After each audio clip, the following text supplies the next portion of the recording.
J'ai sauvé notre restaurant, mais à sa réouverture, mon père m'a ignoré tandis que ma belle-mère et ma cousine me rabaissaient. Message reçu, ai-je souri. 3 semaines plus tard, ils étaient tous à ma porte pour me supplier.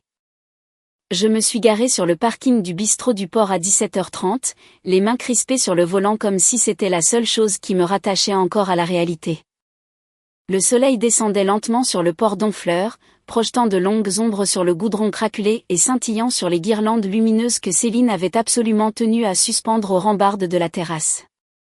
Elle brillait comme pour se moquer de moi, joyeuse et inconsciente du fait que j'avais financé la moindre ampoule, le moindre arrangement de fleurs fraîches.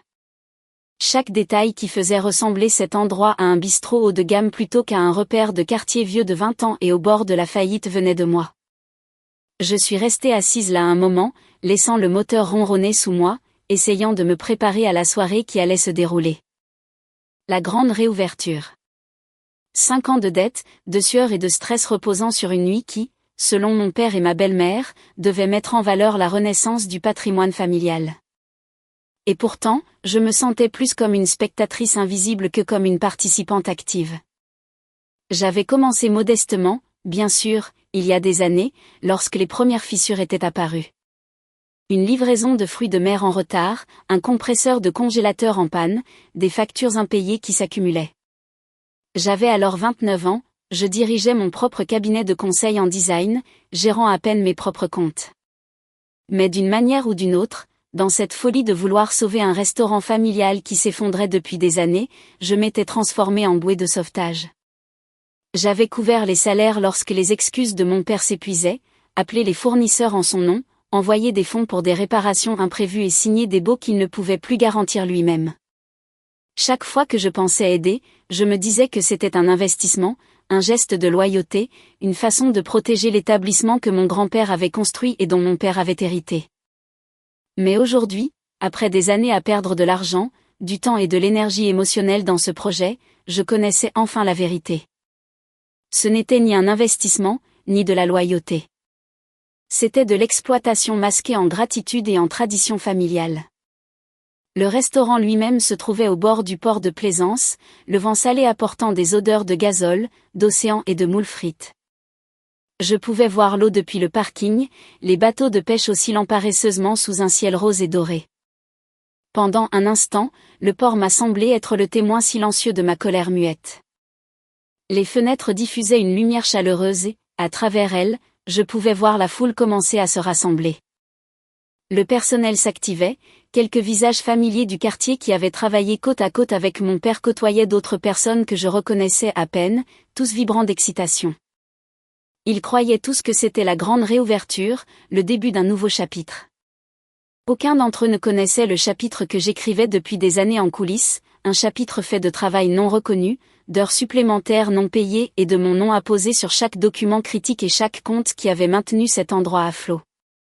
Je me suis garé et j'ai pris la pile de rapports d'inventaire, de confirmations de paiement et de reçus de fournisseurs que j'avais rassemblés au cours du dernier mois, avec l'intention de suivre de près les finances de la soirée.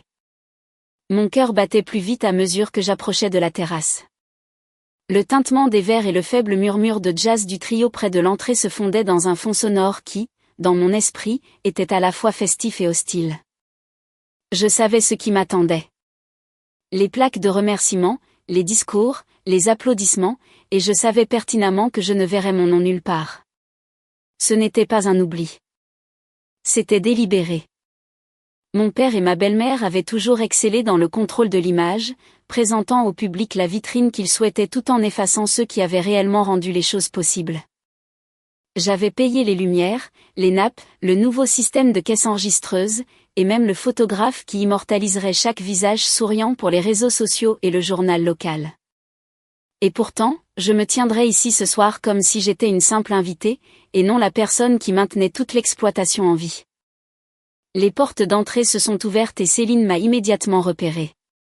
Son regard a glissé sur ma robe noire et mes chaussures en cuir usé, s'y attardant brièvement, puis elle a incliné la tête comme pour évaluer mon utilité. « Tu es en retard », a-t-elle dit sur un ton sec et désinvolte, comme si la seule chose que j'avais faite pour mériter son attention était d'arriver dans les 5 minutes suivant l'heure fixée. Pas de sourire, aucune reconnaissance des milliers d'euros et des heures que j'avais consacrées à rendre cette soirée possible. Juste une directive pour me faire bouger, pour exécuter les tâches, pour rester invisible.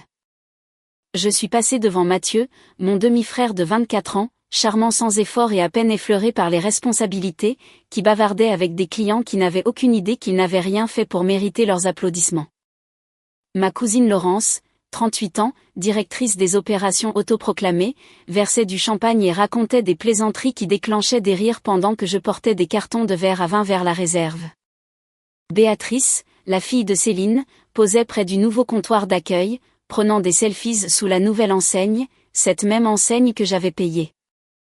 Et mon père, l'homme qui avait passé des années à me supplier de maintenir ce restaurant en vie, se tenait près de la porte d'entrée, serrant des mains et souriant devant l'objectif, faisant semblant que tout allait bien. Faisant semblant que je n'étais rien de plus qu'un personnage secondaire dans cette grande mise en scène familiale et commerciale. Les discours d'ouverture ont commencé. Mon père a pris le micro, souriant à la foule, s'arrêtant pour laisser les photographes prendre des clichés, puis il a commencé à remercier les gens. Les plaques ont été distribuées sous des applaudissements polis. Céline d'abord, Mathieu en deuxième, Béatrice en troisième, puis Laurence. Chacun a reçu un gage de gratitude, une reconnaissance publique de sa contribution. Mes mains serraient le plateau de flûte de champagne vide, ma poitrine était oppressée, ma gorge sèche. Chaque plaque décernée représentait l'effacement d'années de labeur invisible. Chaque mot d'applaudissement était une confirmation de mon invisibilité. Lorsqu'ils ont enfin annoncé le dernier récipiendaire et que la foule a applaudi, la cérémonie s'est terminée. Il n'y avait pas de plaque pour moi, aucune reconnaissance, pas même un merci chuchoté par mon père, qui s'était pourtant reposé sur moi pendant des années pour éviter catastrophe après catastrophe. Juste le faible écho creux des applaudissements pour ceux qui en avaient fait bien moins. Je suis resté là, sur la terrasse, le vent frais du port coupant la chaleur des guirlandes lumineuses, et j'ai réalisé à ce moment-là à quel point on m'avait profondément exploité. Toutes mes contributions, les heures innombrables, l'argent, les efforts, tout cela avait été invisiblement tissé dans un récit qui appartenait entièrement à quelqu'un d'autre. Pendant 5 ans, j'avais été le pilier invisible soutenant une façade de succès pendant que tous les autres se prélassaient dans la gloire. Et maintenant, sous les lumières scintillantes et le regard de clients qui croyaient sincèrement à cette célébration, je comprenais que cette soirée ne concernait pas le restaurant. C'était une question de contrôle, de savoir à qui revenait le mérite, et j'avais été délibérément rayé de l'histoire. J'ai reculé, j'ai posé le plateau de verre, et pour la première fois, je me suis permis de ressentir pleinement la frustration, la trahison, et cette clarté froide et clinique selon laquelle chaque once de mes efforts avait été exploitée. J'ai compris alors que, peu importe le temps passé à travailler ou tout ce que j'avais donné, cette famille ne me verrait jamais. Pas vraiment. Et dans cette prise de conscience, un calme étrange m'a envahi. J'en avais fini d'être invisible. Je n'avais pas besoin d'applaudissements. Je n'avais pas besoin de reconnaissance. Je n'avais rien à prouver à qui que ce soit ici. J'avais seulement besoin de reconnaître la vérité pour moi-même. Pour la première fois depuis des années, j'ai laissé germer l'idée que peut-être, juste peut-être, je pourrais reprendre ma vie en main et laisser les conséquences de leurs choix se manifester sans que je sois le garant silencieux de leurs illusions. Et ainsi, tandis que la foule continuait à se mêler, à rire et à prendre des photos, je me suis tourné et je me suis dirigé vers la sortie latérale. Mon esprit calculant déjà les étapes que j'allais franchir pour m'extirper d'un réseau d'obligations non reconnues qui avait été trop longtemps confondu avec de la loyauté. C'était la nuit où j'arrêtais d'être le moteur invisible d'une fête familiale qui ne m'avait jamais incluse. Et la première nuit où je commençais à envisager la possibilité de m'appuyer fermement sur ma propre valeur. Je me suis assise à la table de ma cuisine le lendemain matin. La pile de factures, de relevés bancaires et de documents de bail était étalée devant moi comme une carte de champ de bataille. Chaque page représentait des années de mon travail. Chaque ligne était une preuve silencieuse de ce que j'avais porté pendant que tous les autres récoltaient les applaudissements. Mes mains tremblaient légèrement pendant que je parcourais les premiers fichiers que j'avais imprimés la veille. Des paiements pour les livraisons de fruits de mer, des transferts de salaire, des réparations d'urgence et des factures de fournisseurs, tous effectués depuis mon compte personnel. J'ai calculé les sous-totaux, surligné les virements récurrents et vérifié les dates par rapport aux reçus. 5 ans, plus de 142 000 euros. J'avais donné le moindre centime que je pouvais épargner pour maintenir en vie un restaurant dont tous les autres s'attribuaient le mérite. Et maintenant, la réouverture m'avait fait réaliser que j'avais été un fantôme dans ma propre histoire, la colonne vertébrale invisible sous une scène qui célébrait tout le monde sauf moi. Ma poitrine s'est serrée à cette pensée, mais il y avait aussi de la clarté, la certitude froide que cela ne pouvait pas continuer. Je devais reprendre le contrôle de ma vie avant qu'elle ne soit complètement définie par mon absence de reconnaissance. J'ai commencé à élaborer un plan, méthodique et sans compromis. Première étape, cesser immédiatement de financer le restaurant. Plus de transferts pour les factures, les salaires ou les urgences. Deuxième étape, informer la propriétaire que je ne renouvellerai pas le bail commercial à la fin du mois. Troisième étape, rassembler tous les documents financiers pour prouver que c'était moi qui avais porté tout ce poids durant toutes ces années. Quatrième étape, partager ces preuves de manière sélective avec ceux qui devaient connaître la vérité, en commençant par Mathieu, mon demi-frère, car il était le seul membre de la famille capable de comprendre la réalité sans chercher à défendre ma belle-mère. Et la cinquième, l'étape la plus difficile, ne rien faire d'autre. Pas d'explication, pas de dispute, pas de tentative de plaider ma cause. Laisser la vérité et les conséquences se dérouler d'elles-mêmes. Je sentais la tension dans ma mâchoire en écrivant cela. L'anticipation de la confrontation qui s'ensuivrait inévitablement, mais aussi un sentiment de libération que je n'avais pas ressenti depuis des années. Je n'agissais pas par vengeance. Je fixais des limites, reconnaissant enfin les années de travail invisible que j'avais endurées. Le premier appel de mon père est arrivé à 10 heures du matin. Je pouvais entendre sa frustration dans sa voix avant même qu'il ne parle. « Sophie, il y a un problème avec le compte du fournisseur. Le paiement n'est pas passé. » J'ai gardé le téléphone stable, veillant à garder un ton calme. J'ai retiré mon compte des transferts automatiques, ai-je dit simplement. Silence. Il s'est raclé la gorge et a essayé à nouveau. Tu ne peux pas juste, j'ai interrompu doucement. Si, je le peux, et je l'ai fait.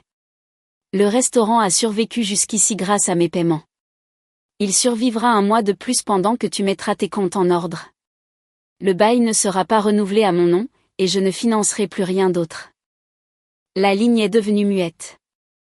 Mon père, l'homme qui s'était reposé sur moi pour éviter la faillite et le chaos, n'a pas discuté, n'a pas supplié.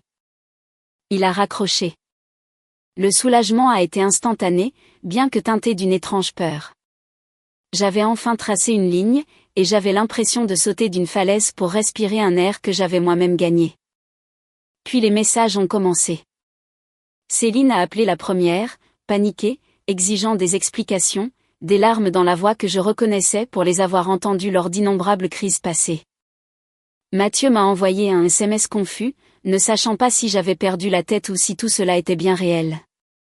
Béatrice, la fille de ma belle-mère, a commencé à poster sur les réseaux sociaux, me peignant comme quelqu'un de déraisonnable, de théâtral et d'égoïste. Laurence, la cousine qui avait en quelque sorte assumé un rôle de direction, a commencé à remettre en question la légitimité de mes actions.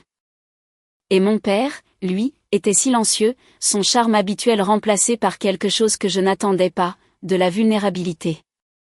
Je n'ai pas répondu immédiatement à aucun d'eux. Je me suis assise à la table, suivant du doigt les lignes surlignées de chaque document, me souvenant de chaque longue nuit, de chaque virement bancaire, de chaque appel téléphonique de fournisseurs réclamant leur dû. 5 ans de travail acharné, et enfin ce moment de clarté. Après avoir tout compilé dans un dossier soigneusement organisé, je me suis préparée à le transmettre.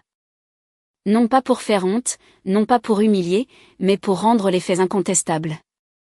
Chaque document, chaque facture surlignée, chaque grand livre prouvait ce que j'avais silencieusement porté. Et en les organisant, j'ai ressenti un sentiment étrange d'émancipation, un élan de contrôle silencieux que je n'avais pas éprouvé depuis des années. Pour la première fois, je n'étais plus invisible. Ma contribution ne serait pas effacée. Mon nom ne serait pas absent. Je pouvais enfin me réapproprier le fil de ma propre vie. Je n'avais pas besoin d'applaudissements, de reconnaissance ou de gratitude. J'avais besoin de reconnaissance des faits, et je l'obtiendrais qu'il le veuille ou non. J'ai d'abord remis le dossier à Mathieu. Il l'a fixé, les yeux écarquillés, faisant défiler les feuilles de calcul, les factures et les confirmations de paiement. « Sophie, c'est toi qui payais pour tout », a-t-il chuchoté. Chaque mois, chaque année, le bail, l'électricité, les salaires, les rénovations, tout. Il est resté silencieux un long moment, assimilant l'information. Puis il a hoché la tête doucement, presque avec déférence. Je n'en avais aucune idée. Je n'ai pas répondu. Il n'avait pas besoin que je le fasse. Ce silence même était une reconnaissance, la compréhension que, pendant des années, j'avais été le moteur caché qui soutenait la façade de chacun. Pour la première fois, un membre de ma famille connaissait réellement la vérité. Dans les jours qui ont suivi, j'ai déposé mon avis officiel de non-renouvellement de bail auprès de la propriétaire. Dominique Duval, la gestionnaire immobilière, s'est montrée professionnelle et concise. Elle a confirmé que le bail ne serait pas renouvelé et que tous les occupants devraient libérer les lieux à la fin du mois. J'ai ressenti un frisson de satisfaction. L'influence que j'avais exercée sans le savoir pendant des années, ma responsabilité financière, ma signature sur le contrat était enfin mise en œuvre. Pour une fois, les règles étaient claires et c'était moi qui contrôlais la situation. Les appels téléphoniques et les SMS ont redoublé d'intensité. La voix de Céline est devenue stridente. Laurence a tenté de raisonner avec moi. Béatrice a cherché à attirer l'attention sur les réseaux sociaux. Mon père a tenté de me manipuler en invoquant la loyauté familiale et le respect. Mais j'ai tenu bon. Chaque appel, chaque message ne faisait que renforcer la limite que j'avais fixée. Il ne s'agissait pas de vengeance. C'était de l'autopréservation. C'était la première fois que je me faisais passer avant leurs attentes, avant ce travail invisible que j'avais accompli, et cela me semblait profondément juste. Chaque fois que je regardais le dossier de documents, je sentais les années de travail silencieux se cristalliser en preuve. J'avais passé d'innombrables nuits à jongler avec ma propre carrière tout en couvrant leurs dettes, leurs peurs et leurs erreurs. J'avais signé des chèques qui laissaient mon propre compte à sec pour ensuite voir mon nom absent des plaques, des discours et de toute forme de reconnaissance. Et maintenant, avec chaque page étalée devant moi, je réalisais que ce n'était pas de l'égoïsme. C'était la réappropriation d'une vie que j'avais involontairement cédée. Une vie dans laquelle je ne serais plus la fondation invisible d'une famille qui refusait de me reconnaître. J'avais tracé ma ligne, enfin, je pouvais commencer à respirer. La première fois qu'ils ont compris que je n'allais pas les tirer d'affaire, c'était le matin suivant le dépôt de mon avis de non-renouvellement. Mon téléphone s'est allumé avec des SMS affolés, des appels manqués et des notifications sur les réseaux sociaux. Céline avait publié un message sur la page Facebook du restaurant à propos de ma soudaine trahison, se peignant en héroïne, celle qui essayait de maintenir la famille unie, tandis que j'étais dépeinte comme la méchante de l'histoire. Mathieu, que je remercie, m'a envoyé un message privé. « Sophie, tu es sérieuse ?» Je n'ai pas répondu. Je n'en avais pas besoin. Mes actions parlaient plus fort que les mots ne le feraient jamais. Je me suis assise au comptoir de la cuisine, le dossier de documents toujours ouvert, les pages de factures, de reçus et de virements bancaires soigneusement empilés, mettant en lumière la vérité ignorée depuis des années. Chaque chiffre racontait l'histoire de mon travail invisible. Chaque ligne surlignée était le témoignage du fait que j'avais été la seule à financer l'ensemble de l'activité pendant que tous les autres se prélassaient dans les félicitations et la louange. Je me suis versé une tasse de café et j'ai contemplé la pile de feuilles, sentant un calme inattendu m'envahir, un contraste saisissant avec la panique et le drame qui avaient dominé chaque matinée depuis 5 ans. À midi, mon père m'a appelé, la voix tendue, contrôlée. « Sophie, tu ne peux pas faire ça, le restaurant. » Je l'ai interrompu, d'un ton mesuré et délibéré. « Si, je le peux. Je l'ai déjà fait. Je ne renouvelle pas le bail.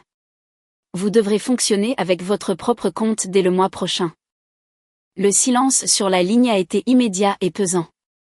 Son charme habituel, ses flatteries, même ses supplications, tout avait disparu. Je pouvais presque l'entendre réfléchir, pesant chaque argument qu'il avait utilisé pour me manipuler au fil des ans, cherchant celui qui fonctionnerait cette fois-ci.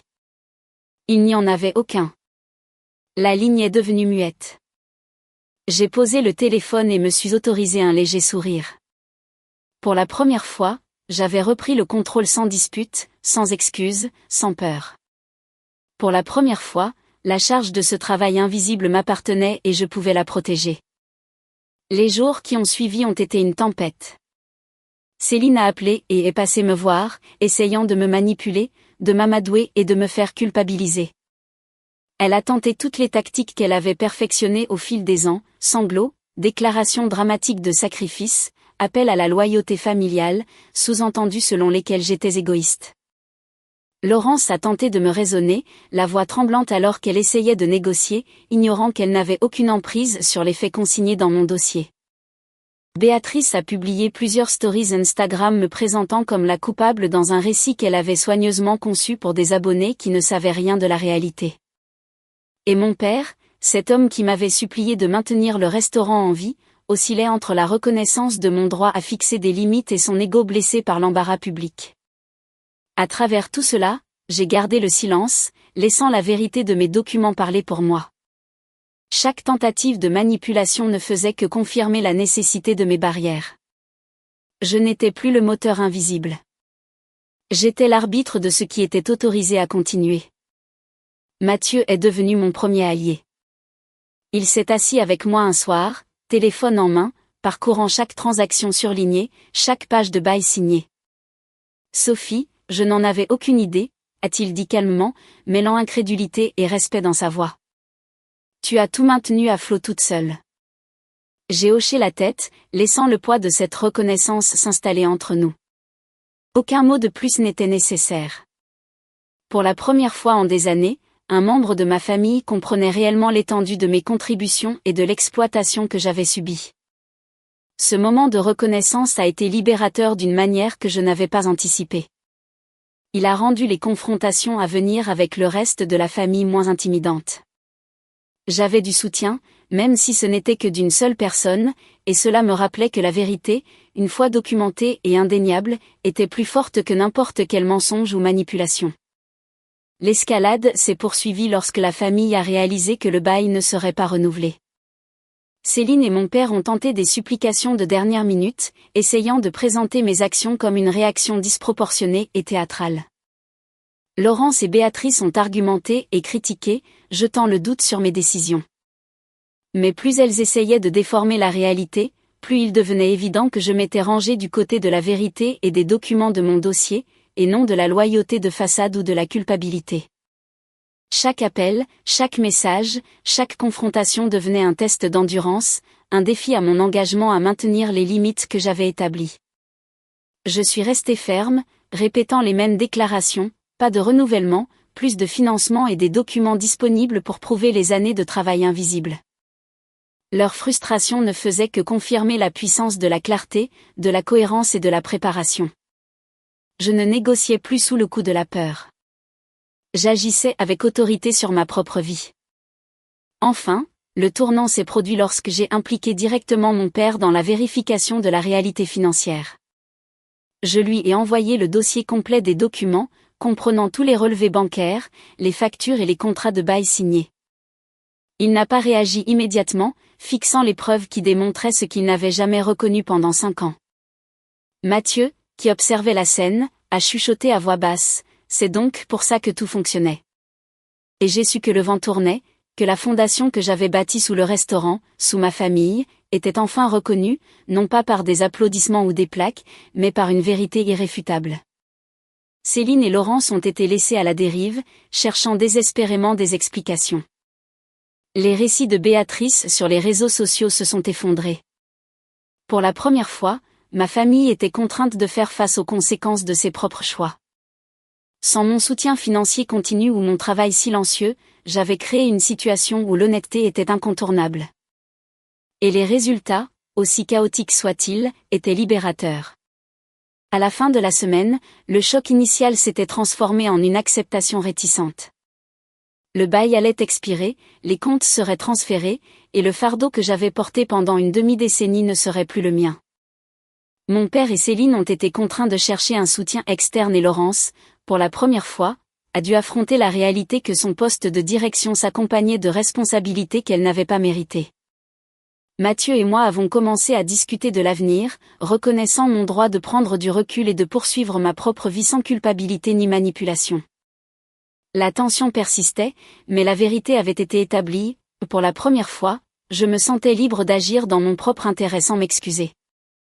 Le poids du travail invisible avait été levé, remplacé par la certitude fortifiante que fixer des limites et exiger l'honnêteté n'étaient pas des actes de cruauté, mais des actes d'autopréservation, en fin de compte, de respect de soi.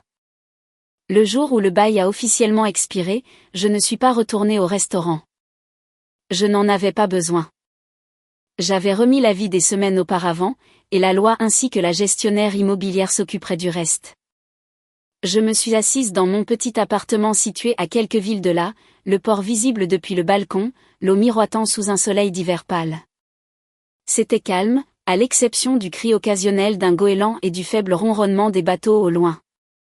Et dans ce calme, j'ai ressenti quelque chose que je n'avais pas éprouvé depuis des années, le contrôle. Le restaurant, les comptes, les dettes, plus rien de tout cela n'était à ma charge. Céline, mon père, Laurence et Béatrice devaient faire face aux conséquences de leurs propres choix. Mathieu m'a appelé en premier, d'abord timidement, puis avec une confiance croissante. Sophie, il court dans tous les sens, a-t-il dit, l'amusement se mêlant à l'incrédulité dans sa voix. J'ai souri tranquillement, sentant une tension de longue date s'envoler de mes épaules. Ils avaient considéré comme acquis que je serais toujours là, que je boucherais silencieusement chaque trou, paierais chaque facture et soutiendrais chaque défaillance. Maintenant, ils devaient naviguer dans la réalité sans ma main invisible. Les semaines qui ont suivi ont été irréelles. Céline a désespérément tenté de reformuler l'histoire, m'appelant et m'envoyant des messages, réclamant des explications, mêlant de plates excuses à des exigences. Mon père a oscillé entre la colère, la confusion et une reconnaissance réticente, essayant d'affirmer une autorité qu'il n'avait plus. Laurence a envoyé de longs messages sur la loyauté familiale et la responsabilité, comme si de simples discours pouvaient annuler l'effet du dossier que j'avais remis. Béatrice s'est tournée vers les réseaux sociaux, me présentant comme quelqu'un de dramatique, de mesquin et d'égoïste. Pourtant, toutes ces tentatives ont échoué parce que j'avais déjà clairement posé mes limites. Plus de financement, plus de travail silencieux, plus d'invisibilité. Les documents avaient parlé. Le bail avait parlé. Et pour la première fois, la famille ne pouvait plus manipuler le récit sans opposition. Mathieu s'est révélé être un allié discret, me soutenant, reconnaissant la réalité de mon travail sans jugement ni attente. Même au milieu du chaos, j'ai commencé à ressentir un sentiment de validation, subtil mais profond.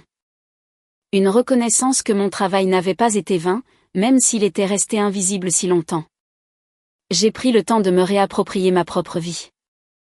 J'ai réorganisé mes finances, j'ai commencé à épargner pour des projets qui n'avaient rien à voir avec des obligations familiales, et je me suis concentré sur ma propre carrière et mon bien-être.